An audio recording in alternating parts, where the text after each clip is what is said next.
Five.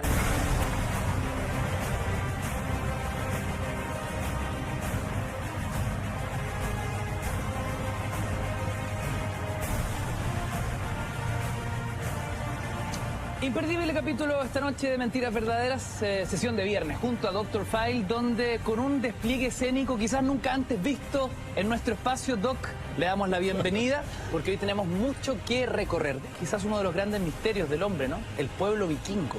Efectivamente, un gusto estar contigo, Ignacio, con los amigos en casa. Y como tú dijiste, vamos a comenzar hablando de los vikingos. Y para introducirnos en este tema fantástico e histórico, uno tiene que recordar primero que eran grandes navegantes, asaltadores, fieros guerreros y, por cierto, muy astutos negociantes. Los vikingos, para ir remontándonos desde el principio, son originarios de la región más nórdica de todo lo que es Europa, de Escandinavia, Finlandia, Noruega, todas las regiones de Suecia, Dinamarca. Ese es el momento, digamos, del lugar de donde surgen los vikingos que aparecen en la historia a fines del siglo VIII y que durante 300 años, bueno, van a ser de las suyas y se van a hacer conocidos en el mundo entero, no solamente por estas cualidades que veíamos, quizá los más grandes navegantes junto a los polinesios, sino que también porque entre sus historias están algo muy significativo, que habrían sido uno de los primeros en pisar continente americano, mucho antes de Colón. Doc, hoy día descubriremos e indagaremos en el llamado apocalipsis vikingo. Y sobre la mesa una pregunta que desarrollaremos durante gran parte de la noche y donde nuestros amigos en casa también pueden aportar a través de nuestras redes sociales. ¿Se cumplirán algunas de esas profecías? Ahí está el punto. Porque en realidad, como tú dijiste, nos vamos a centrar en los aspectos más profundos de la cultura vikinga. Y como tú lo dijiste, al menos vamos a ver que algunas de las profecías vikingas del final de los tiempos son muy parecidas a las profecías del apocalipsis bíblico. Así que sí, Ignacio, hay profecías que son similares y que se estarían cumpliendo en estos momentos. Eso depende de la interpretación, pero hacia ahí vamos a profundizar. Y en este sentido, algo muy relevante para conocer a los vikingos, porque, mira, para conocer realmente el alma vikinga, lo mejor es acceder a unos textos que se llaman las Edas, que tengo en mis manos. ¿Qué son las Edas, Doc? Las Edas son una especie, de recopilación de las creencias, cantos, poemas e historias y prosas de todo el pueblo vikingo de la antigüedad. Esto podría ser como una especie de Ilíada y Odisea, pero de los vikingos, las Edas. La Ilíada y la Odisea de los griegos, las Edas de los vikingos. Por lo tanto, conocer este texto fundamental es vital para poder conocer el alma de los vikingos, que lo vamos a ir conociendo poco a poco y vamos a llegar a las profecías. Por eso es importante ir metiéndonos un poco en estos aspectos, quizá partir un poco más de lo superficial, Ignacio, ¿no? Es decir, ¿cómo eran los vikingos, Doc? Y justamente hoy nos acompañan unos amigos a la vieja usanza vikinga. Ellos han hecho una investigación, una recopilación histórica para construir lo que podríamos decir hoy, de cuerpo presente, un pueblo vikingo tipo. ¿Qué tal si nos movemos, Doc, por nuestro estudio y podemos ver más o menos en qué consiste esta familia guerrera, Doc, ¿no? Mira, yo les voy a explicar algunas cosas. Aquí tenemos un vikingo típico. El vikingo de aquella época, estamos hablando del siglo VIII, medía aproximadamente el vikingo promedio 1,76 m, lo que mide nuestro amigo acá. Eran de tez claro, ojos claros, a veces con el cabello también un poco rojizo, fuertes y acostumbrados a las regiones nórdicas de Europa. Particularmente entonces, queridos amigos, aquí tenemos un típico vikingo para que lo vean todos en casa. Ahora, lo particular también de los amigos que tenemos acá, que aquí están divididas en castas. Si uno ve acá, ellos dos representan a la nobleza. Están vestidos como los nobles vikingos. Recordemos que, como les señalé, los vikingos están divididos en castas. Por lo tanto, aquí está la nobleza, ¿no verdad? Los reyes vikingos. Aquí tenemos a los hombres libres y también guerreros, vestidos a la usanza de aquellos tiempos e incluso con algunos tatuajes que eran típicos de vikingos, como estos de acá. Y aquí tenemos a los esclavos de los vikingos, totalmente caracterizados como como en aquellos tiempos. Por lo tanto, lo que veamos acá y lo que vemos acá, de alguna forma es traer a los vikingos de la antigüedad al mundo actual, queridos amigos. ¿Qué te parece, Ignacio? Increíble, Doc. Me gustaría, permiso, voy a entrar aquí a cuadro. Caballero, ¿usted cómo se llama? Branco. Branco, ¿puedes dar un par de pasos hacia adelante? Porque me llamó la atención lo que me contaba, Doc, que Branco es el prototipo de un vikingo 100% puro. A nivel de estatura, con ciertos rasgos fisonómicos y, por supuesto, su estética. ¿Este sería un vikingo 100% guerrero? La nobleza es guerrera, por cierto. La nobleza guerrera. Por cierto. Es decir, ¿la casta también se mide según su capacidad bélica? Por supuesto que sí. Recordemos que en aquellos tiempos, todas las noblezas de aquellos tiempos eran guerreras. Y en este caso, la nobleza vestida a la usanza tiene esa principal característica. Otra cosa tiene que... precisamente también el cabello, la barba un poco rojiza. Claro. Ojo, cabello largo también, que es propio de los vikingos. Y también tiene algunas réplicas de las espadas que ocupaban los vikingos en aquel tiempo. A ver, Branco, ¿podemos mostrarla? ¿Podemos tomarle el peso a esto? Sí, pues. Es increíble tener a un vikingo acá de cuerpo presente. Es una espada pesada, Doc.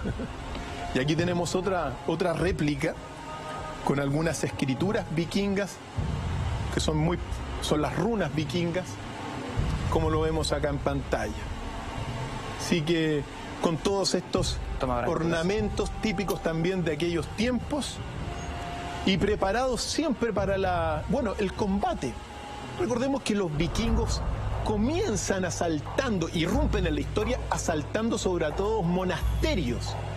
Pero después de asaltar los monasterios, porque era fácil, porque los monjes no se defendían muy bien y porque tenían riquezas, después irrumpieron asaltando, y asolando gran parte de Europa, por cierto. Me gustó también lo que me dijo del tatuaje, Doc. Me gustaría pedirle a nuestro amigo, ¿cómo te llamas tú? Alex. Alex, si puedes dar unos pasos hacia adelante y mostrar a nuestra cámara ahí, la número 1, si puedes mostrar tu tatuaje, así cuando nuestros amigos en casa vean ciertos tatús, digan, hay un tema, hay una relación vikinga acá.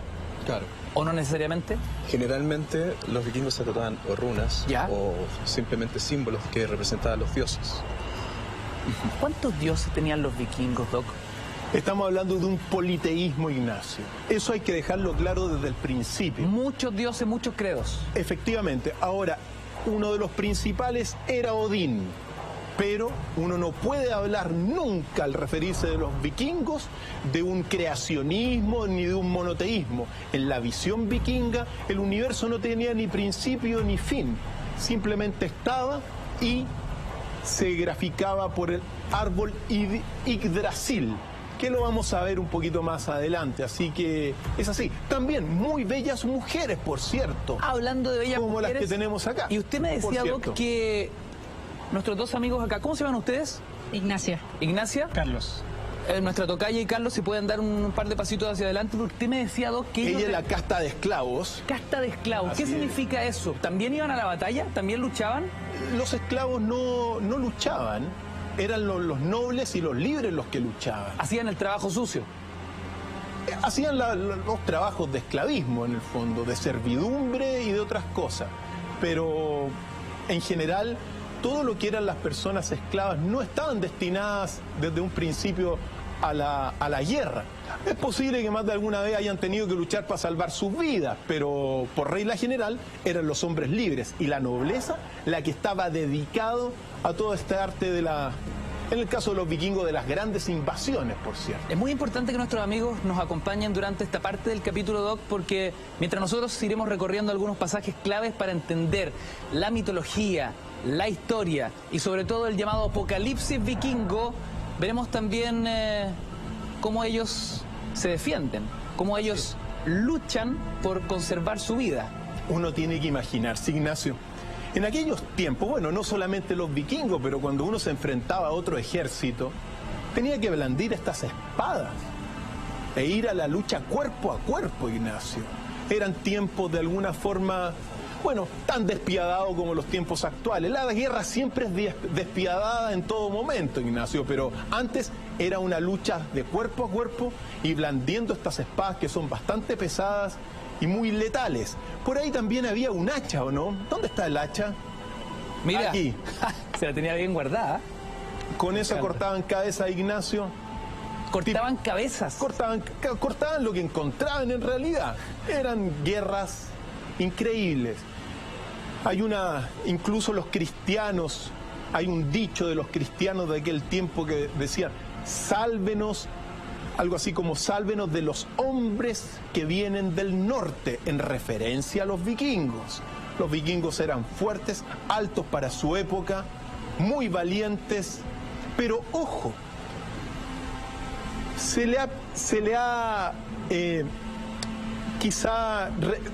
generado una imagen un poco negativa, con cuernos, por ejemplo. Los vikingos reales nunca tuvieron cuernos en los cascos. Esto es bien interesante. Permiso, señor director, me voy a mover porque aquí tenemos réplicas de cascos vikingos.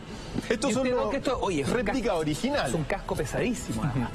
Este casco que tenemos acá, me lo podría poner yo. Póngaselo, pues, Nacho. Ahí está. Ahí está. ¿Qué me puede decir respecto a este casco?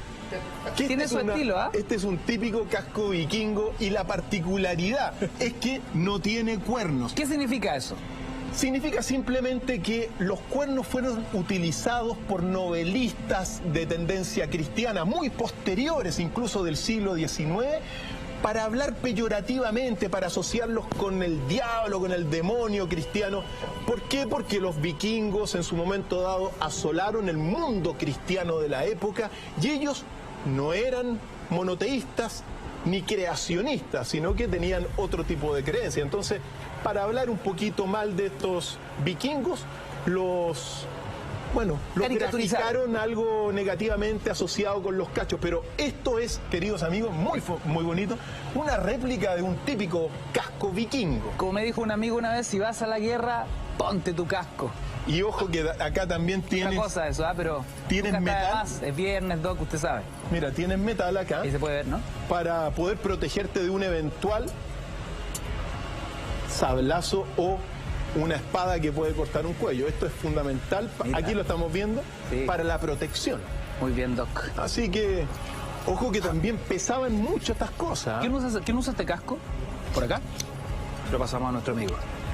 Oiga, Doc, es difícil poder que nuestro amigo en casa entienda, pero es un casco pesadísimo. Pesado. Las espadas también pesadas. Unos cuantos kilos más se ponían encima en su momento dado cuando iban a la guerra. Así que... así eran los vikingos. Bueno, con esta representación, Doc, podemos ya dar por iniciada la sesión donde nuestros amigos vikingos nos estarán acompañando gran parte del programa. Ok. Vamos entonces, Ignacio, a sentarnos. Entremos en materia. Muchas gracias.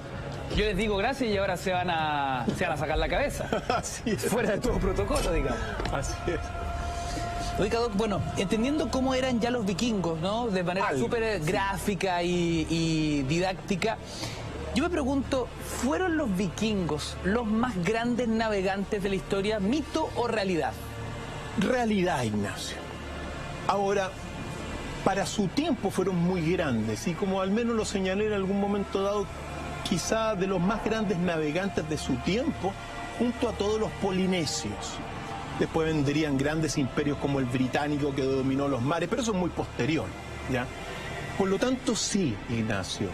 Y en este sentido uno tiene que recordar los barcos o dos barcos muy importantes que tenían en los vikingos, que eran dos embarcaciones. Una principalmente para transportar todo tipo no eran de guerras, era de barcos de transporte en que se llamaban los knar. Eran en este sentido veleros de casco corto, pero que aguantaban mucho peso. Y también estaban los Drakkar. Y los Drakkar son los típicos barcos de guerra vikingas, que tienen una particularidad muy importante, aparte de tener remos, después que se le incorporó la vela. La particularidad de estos barcos que estamos viendo en pantalla es que pueden navegar prácticamente en 1 metro de agua. 1 metro de agua. Efectivamente. Entonces, eso es muy relevante. ¿Por qué? Porque podían hacer invasiones y asaltos en los ríos prácticamente a cualquier, digamos, nivel del agua. No tenían esos cascos profundos de otras, digamos, de otras embarcaciones. Entonces, claro, llegaban a una parte donde topaba el barco, pero también eran livianos. Entonces los vikingos se los ponían al hombro, caminaban y seguían navegando en mares y en ríos poco profundos. Eso fue clave, por ejemplo, para los asaltos a las diferentes ciudades y países de la época. Porque, como te decía, comenzaron particularmente asaltando monasterios. El monasterio de Lindisfarne el 8 de junio del 793. Y ahí, evidentemente, irrumpieron durante el primer periodo, asaltando monasterios de Inglaterra, de Gran Bretaña en este sentido, de Escocia y de otros lugares, y después comenzaron los asaltos a diferentes países, ojo, de toda Europa, Ignacio. Los vikingos irrumpieron en Alemania, Francia, estoy diciendo los territorios actuales, en todo lo que es España, incluso llegaron a Rusia por el año 1100 aproximadamente, ya en el epílogo de los vikingos. Así que eso hay que decirlo desde un principio.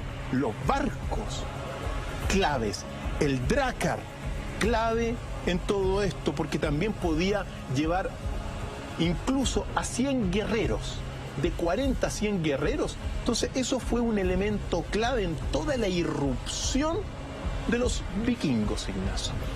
Muy relevante.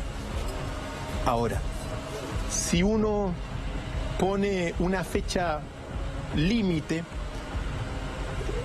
uno tiene que hablar de que la era vikinga comienza ese 793 con ese ataque al monasterio de Lindisfarne. Y durante 300 años los vikingos aparecen en la historia. Solo 300 años que permitieron quedar en el recuerdo eterno de las grandes civilizaciones. Hay una gran pregunta que algunos se plantean, bueno, ¿por qué irrumpieron? ¿Por qué aparecieron de repente de la Escandinavia, de los países nórdicos? ¿Por qué aparecieron? ¿Hubo algún hecho concreto, Doc? Mira, hecho concreto uno no podría decirlo, pero sí hay una serie de hipótesis sobre la aparición. Mira, desde que hubo una sobrepoblación en estas tierras escandinavas, también se plantea que debido a la caída del Imperio Romano, las rutas comerciales quedaron libres, en consecuencia aparecieron los vikingos con mucha más facilidad. Y también hubo una decadencia de los frisios. Los frisios eran en su momento dado unos fieros navegantes de la actual Holanda y también de la Bélgica antigua, ya al menos de los territorios. Y los frisios también decaen, entonces facilita la aparición de los vikingos. Por lo tanto, un hecho concreto uno no lo podría decir, sino que hay una serie de hechos que van a generar toda la aparición de los vikingos. Incluso todo un avance tecnológico en el desarrollo de estos barcos vikingos es un elemento fundamental. También para buscar mejores lugares agrícolas. Ahí están prácticamente todas las hipótesis que se plantean, porque los vikingos, la imagen del vikingo que tiene el mundo occidental, particularmente el mundo francés, es un río con neblina y apareciendo los vikingos en sus barcos, saliendo de la neblina como fantasmas. Es decir, los vikingos irrumpen en un momento dado prácticamente del anonimato completo de unas neblinas bueno, a saquear, Ignacio, a invadir y a negociar también, entre otras tantas cosas. Por eso, la era vikinga tiene estos matices, en el sentido de que comenzaron asaltando monasterios y después se dedicaron a invadir Noruega, Inglaterra, Irlanda, Islandia, Escocia, Gales, Francia, Rusia, la península ibérica y el Mediterráneo entero conoció a los vikingos. Era un pueblo articulado, es decir, funcionaban a través de una estructura piramidal con un gran líder, como veíamos, castas, etcétera, o eran grupúsculos de vikingos que se movían según sus necesidades y su propio beneficio. Los vikingos estaban liderados por reyes, y grandes reyes en su momento dado, como Ragnar Lodbrok, que quizás fue el primero que irrumpió sobre todo contra Francia en su momento dado. Por lo tanto, había una jerarquía, como era típico, era en este sentido liderado por la nobleza, Claro. como lo vimos ahora hace un ratito atrás con los amigos. Monárquica en este sentido, pero como todo germano, los reyes, por regla general, eran elegidos entre también los mejores guerreros, Ignacio. O sea, es decir, el rey era, por cierto, un guerrero muy fuerte también, y que en ocasiones hacía de juez también. Por lo tanto, si había algún problema judicial, lo podía también resolver el mismo rey. El rey, por lo tanto, era juez supremo también, rey y juez supremo al mismo tiempo, y muy guerrero. Es decir, estamos hablando de los germanos, Ignacio. Los germanos son guerreros fueron guerreros durante mucho tiempo. Ahora están un poco más tranquilos después de Hitler, obviamente, pero los germanos siempre fueron guerreros. Y en este sentido hay algunas cosas que uno tiene que recordar, hitos importantes, Ignacio, antes de entrar en la substancia más profunda del episodio de hoy día, que uno tiene que recordar a Leif Erikson, porque Leif Erikson fue un célebre vikingo que fue el primero en descubrir América en el año 1000, es decir, mucho antes de Colón. Ese fue el primer vikingo en pisar tierra americana. Y su hermano, que se llamaba Thorvald Eriksson, fue el primer europeo, al menos de ese momento, que hizo contacto con los pueblos americanos del norte. A ver, Doc, esto es fundamental porque para muchos reescribe la historia. Si bien es cierto, estas líneas ya las habíamos descubierto en capítulos anteriores, hoy al indagar en el pueblo vikingo y desde esa perspectiva, verlos como los primeros descubridores, expedicionarios de América, nos da una perspectiva muy distinta. Así es, porque eran grandes navegantes. Ahora, ojo, siempre uno tiene que recordar, claro, los primeros europeos que llegaron a América. Pero recordemos que los primeros que llegaron a América fueron los olmecas, el gran enigma olmeca, y también llegaron africanos, pero desde Europa, mucho antes que Colón, llegaron, como te decía, primero Leif Erikson. Cuenta la leyenda que justamente esos viajes vikingos fueron los que, de cierta manera, inspiran a Colón teniendo y manejando esta información. Es decir, desde ahí Colón se empieza a animar en serio. Es una de las tradiciones que llegó a los oídos de Colón. Este viaje que hizo Leif Erikson y también su hermano Thorvald Eriksson, que falleció víctima de los indios americanos que encontraron sobre todo en la isla de Terranova, actual Canadá, porque ahí se ha descubierto en el último tiempo el asentamiento vikingo que, de aquella data, de hace 1000 años, había un asentamiento en esa isla Terranova, actual Canadá, Ignacio. Podríamos decir entonces, Doc, que sin la existencia de los vikingos, tal vez nunca hubiésemos sabido de la gran odisea de Colón. Tal vez nunca se hubiese animado a lanzarse en esta empresa suicida, ¿no? Que era cruzar de un continente a otro, en busca de no sabía qué cosa. Posible, Ignacio. Posible, pero incierto. No lo vamos a poder saber nunca. Lo cierto es que a los oídos de Colón llegó esta historia. No es la única historia que llegó a los oídos de Colón, porque también le llegaron historias de otros expedicionarios que habían llegado al menos desde África hacia América. Pero la historia de Terranova, o sea, la llegada a Terranova fue fundamental. Se cuenta también que ahí Thorvald Eriksson tuvo un asentamiento, tuvo contacto con los pueblos originarios de América del Norte, pero que al poco tiempo fue víctima de ellos y quedó inconclusa. Por lo tanto, tampoco lograron los vikingos lo que sí logró Colón, que fue hacer una ruta comercial sistemática. Fueron en este sentido exploradores del Nuevo Mundo, de las Américas, pero no lograron generar esta ruta comercial. Y ojo, que por ejemplo, Leif Erikson, claro, él llegó, fue el primero, pero a sus oídos, o sea, fue a América, digamos, porque a sus oídos había llegado los relatos del comerciante noruego que se llamaba Bjarni Herjolfsen. Así se llamaba, es decir, había un navegante noruego que antes de Leif Erikson se había acercado a las costas americanas. Entonces, la historia de este descubrimiento da para mucho, Ignacio, porque es de boca en boca.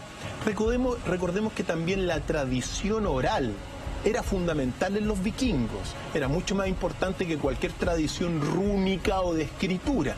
Era la tradición oral la que primaba. Entonces le llegaron estos relatos a Leif Erikson de este noruego, comerciante que había llegado hasta no sé dónde las Américas, y ahí es cuando emprende el viaje, lo sigue después su hermano, y después queda toda esa historia de alguna forma en el olvido durante mucho tiempo, durante prácticamente 500, al menos durante los 500 años después de la llegada de Colón, siempre se supo que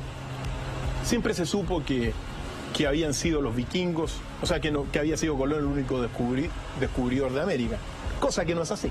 Doc, ¿cómo podemos entrar de lleno a la mitología vikinga propiamente tal?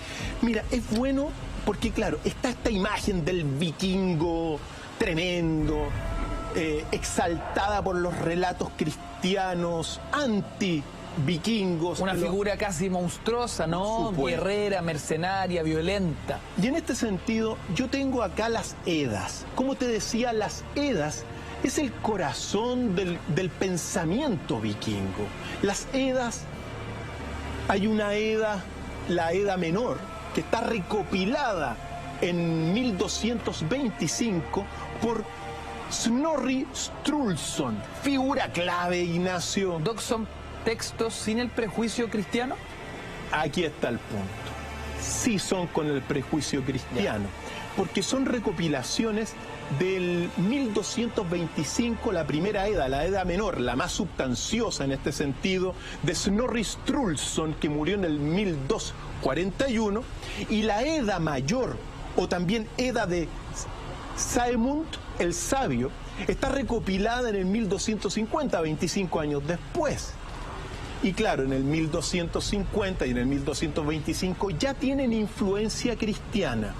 Por eso incluso hay algunos que quieren manipular la historia vikinga y lo asocian a Odín como un monoteísmo, cosa que, como señalé, no, aquí no hay monoteísmo. Pero para conocer un poco cómo eran los vikingos, Ignacio, porque uno tiene la idea de tremendos, pero en realidad, Ignacio, por ejemplo, aquí tengo los poemas de Odín. A ver. Y uno tiene que decir que sobre todo el vikingo se guiaba por la virtud del honor. Eso era lo primero. Y que practicaban las virtudes del coraje, la verdad, la fidelidad, la laboriosidad, la hospitalidad, la disciplina, la perseverancia y la confianza en uno mismo. Y particularmente de los poemas de Odín, que te refleja un poco el alma vikinga, se destacan dos cualidades fundamentales de estos vikingos, Ignacio, que son la sabiduría y la prudencia. Y dice lo siguiente: grandes navegantes, dice este canto, la prudencia es necesaria al que hace largos viajes. El amigo más seguro es la prudencia, canto de Odín. Las bestias conocen el momento en que deben volver al establo y dejan el pasto, pero un hombre imprudente no conoce los límites de su estómago. Fíjate cómo te va perfilando cómo eran. El hombre ruin cuenta las Edas y el malvado se ríen de todo. Ignoran lo que deberían de saber, esto es, que ellos mismos no se hallan sin defectos. Fíjate tú lo que dicen para ir graficando cómo son esta civilización. El indiscreto y el imbécil cree ver amigos en todos los que le sonríen, pero apenas hallará quien apoye su causa ante el tribunal. Son textos, fíjate tú lo que dicen también. Un nido, aunque pequeño, debe ser agradable cuando es uno dueño de su casa. Es decir, aunque sé que sea pequeñita tu hogar, si tú eres dueño, bueno, tiene que ser agradable. Alegra a tus amigos dándole las armas y vestidos que te parezcan mejores. Los dones recíprocos hacen durar la amistad mucho tiempo cuando se ofrecen con el corazón. Los lazos de amistad. Recordemos que los vikingos todos se conocían entre ellos. Es decir, la fidelidad fundamental para generar ese sentimiento de grupo, ese sentimiento de clan. Y para ello, como dice esta Edda, había que darse algunos buenos regalitos, particularmente algunas armas. Mira lo que dice también: hay que ser amigo de su amigo y del amigo de este, pero no se debe ser amigo del amigo de un enemigo. Eso es clave. Si tienes un amigo, piensa bien de él. Y si quieres que te sea útil, confunde tu alma con la suya, regalaos mutuamente y acompáñale con frecuencia. La paz entre amigos arde como el fuego durante 5 días. Al 6º día se extingue y la amistad se envenena. Mira estos cantos de Odín. Dice lo siguiente: nadie es enteramente miserable, aunque sea desgraciado. Uno es dichoso por sus hijos, otro por sus padres, o por sus bienes, o por sus buenas obras. Nadie es miserable completamente. El cojo puede montar a caballo, el sordo puede combatir valientemente, el manco puede llevar los rebaños a pacer. Más vale estar ciego que abrazado. La muerte a nadie es útil. Mira esto, Ignacio. Tus padres, tus ganados morirán. Morirás tú mismo, pero la memoria de los que han adquirido buena fama jamás perece. Yo sé de una cosa imperecedera, que es el juicio formado sobre un hombre después de su muerte. Son textos que de alguna forma grafican cómo eran los vikingos antiguos. Mira lo que dice también: no ponderes el día hasta la tarde, la mujer hasta que se haya quemado. ¿A qué se refiere eso? Que se medía a las mujeres muchas veces cuando se incineraba y se sacrificaba si su esposo se moría. Es decir, la mujer quemada era la mujer que seguía a su marido y su esposo vikingo después de la muerte. Mira, no ponderes el día hasta la tarde, la mujer hasta que se haya quemado, la espada hasta probarla, la virgen hasta después de la boda, el hielo hasta haber pasado por encima, la cerveza hasta beberla. Te va perfilando que detrás de los vikingos, ojo, hay sabiduría y hay prudencia, que son lo fundamental de este canto. Y dice lo siguiente: para el sabio la peor de todas las enfermedades es el no contentarse con nada. El sabio que siempre quiere más. Interesantísimos cantos, Ignacio. ¿Por qué? Porque te muestran un poco el corazón de los vikingos, te muestra un poco cómo se van reflejando los vikingos. Y ojo, que en estas Edas hay que hacer la limpieza de toda la influencia cristiana. Y en este sentido, si uno se mete en la cosmogonía vikinga, en la mitología nórdica más antigua, ojo, no fue revelada por nadie. Aquí no hay una revelación como el cristianismo, por ejemplo, sino que tenían estos libros sagrados de las Edas que toco con mis manos. Y la cosmogonía, en este sentido, está, como te digo, el universo es eterno, no tiene ni principio ni fin, pero está graficado por el árbol Yggdrasil. Ese árbol es el componente fundamental de la visión mitológica más antigua y está compuesto por este árbol que estamos viendo algunas de las gráficas aquí, por 9 mundos. El reino de más abajo, que es el reino de los muertos, también está el reino de los elfos oscuros, el reino de las nieblas y el terror, y el reino de los gigantes. Eso está en la parte inferior del árbol. En la parte media está el reino de los hombres, el reino de los dioses de la naturaleza y de la fertilidad, y el reino de los elfos de la luz.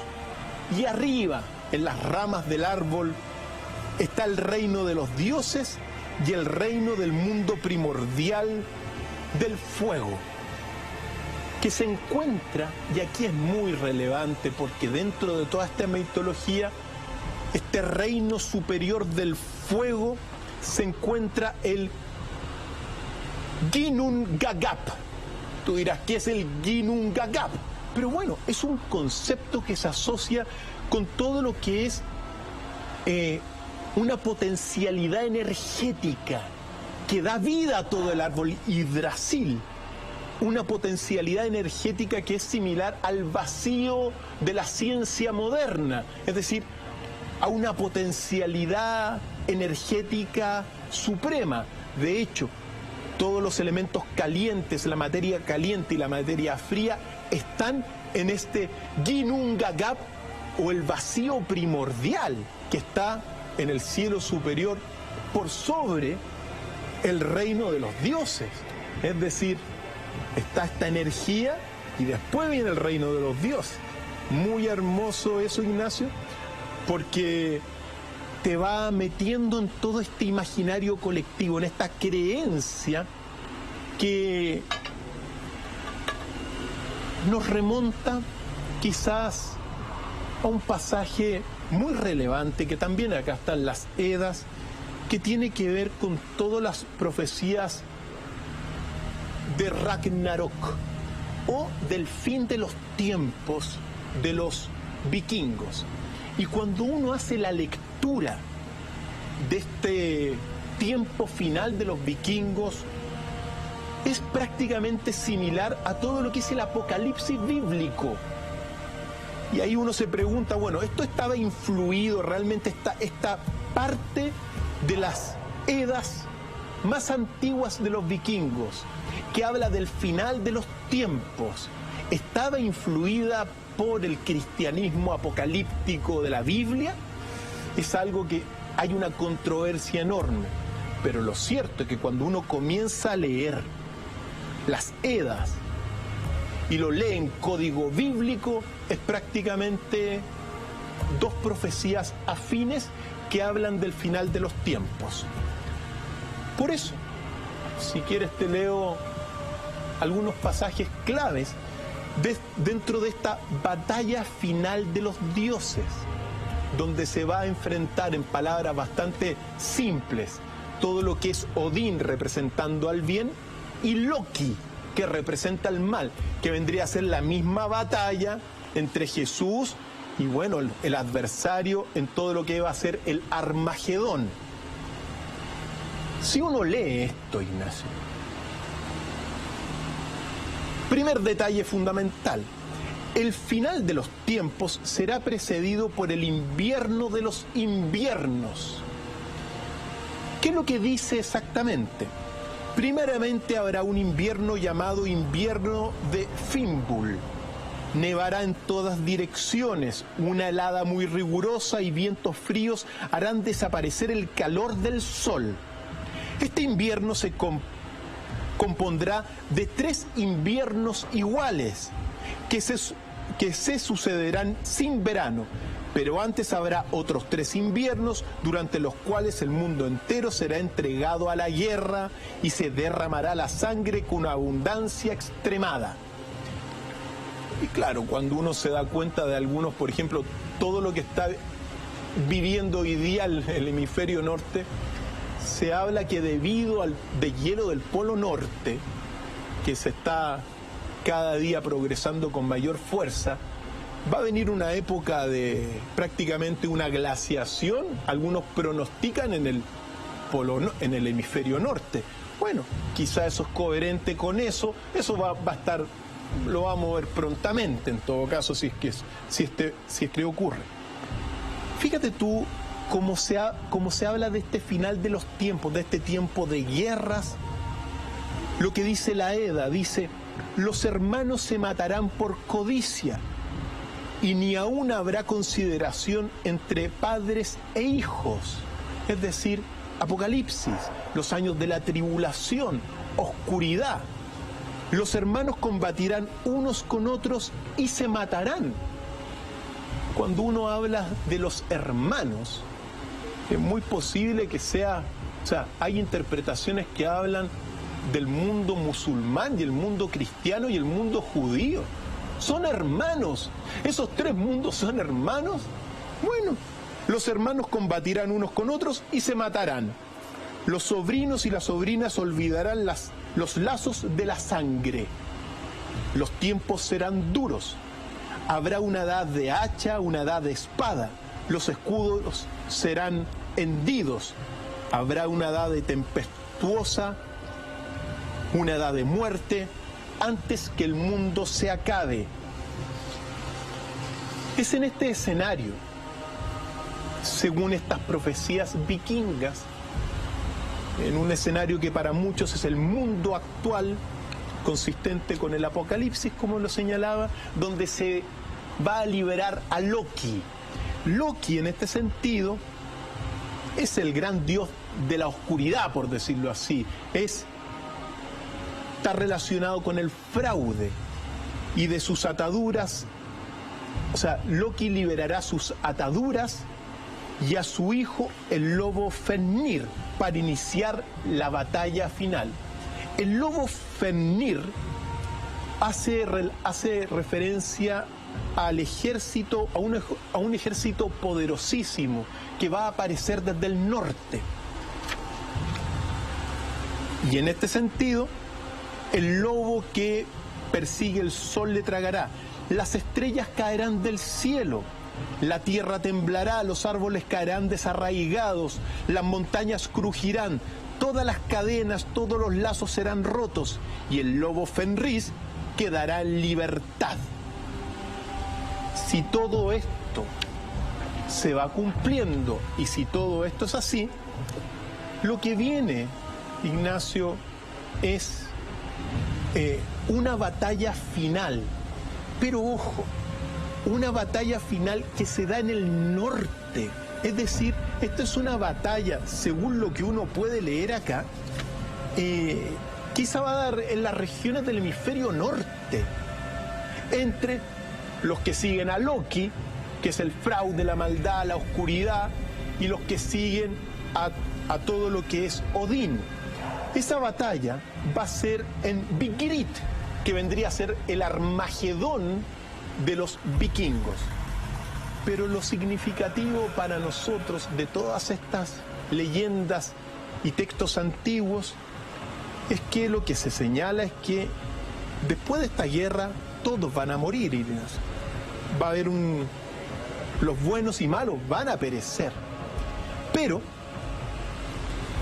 fíjate tú, después de que incluso se hunda esa tierra de la guerra del norte, saldrá del mar una tierra verde y hermosa, en la cual crecerán los cereales sin haber sido sembrados.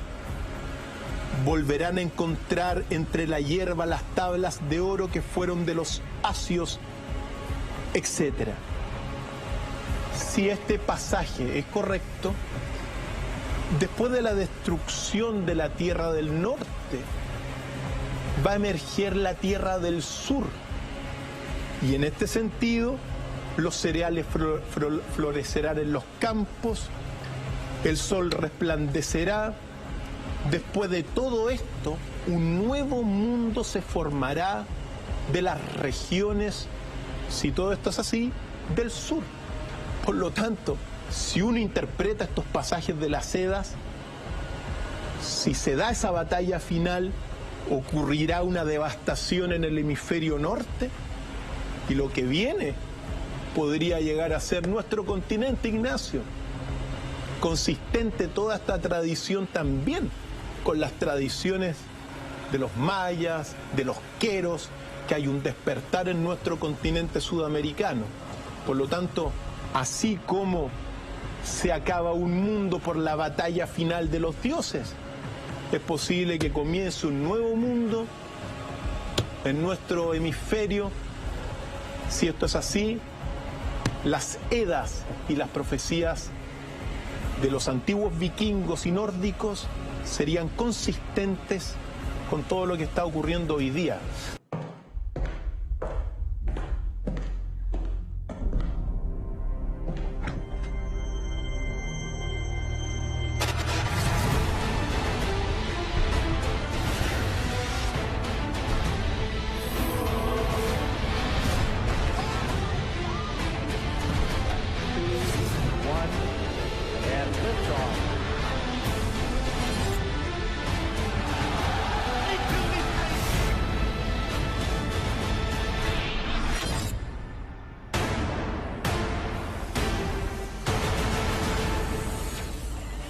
Doctor File.